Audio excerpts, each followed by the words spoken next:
काली राति आम स्वामी को सांग घर को आसीचु सकाଳେ उठी करूଥିଲି ମୁଁ ପୋଟଳ ଆଳୁ ଭଜା କୁଚୁ ବି ଉଠି ଗଲା ଏଠି ତାଙ୍କ ସ୍ତ୍ରୀ ଚିତଉ ପିଠା କରିଥିଲେ ସେ ଭିତରେ ମୁଁ ଗାଧେଇକି ପୂଜା ସାରି ଦେଇଥିଲି ସିମ୍ପଲ ଆଉ ଶ୍ରଦ୍ଧାରେ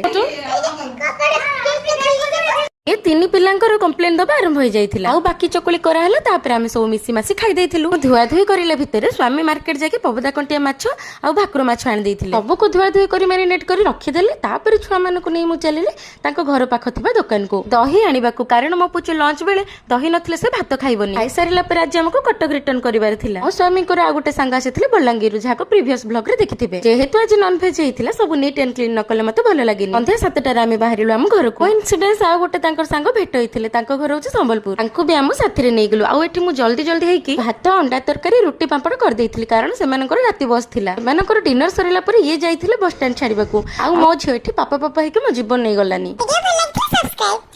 काली राति आम स्वामी को सांग घर को आसीचु सकाळे उठी करूଥିଲି ମୁଁ ପୋଟଳ ଆଳୁ ଭଜା କୁଚୁ ବି ଉଠି ଗଲା ଏଠି ତାଙ୍କ ସ୍ତ୍ରୀ ଚିତଉ ପିଠା କରିଥିଲେ ସେ ଭିତରେ ମୁଁ ଗାଧେଇକି ପୂଜା ସାରି ଦେଇଥିଲି ସିମ୍ପଲ ଆଉ ଶ୍ରଦ୍ଧାରେ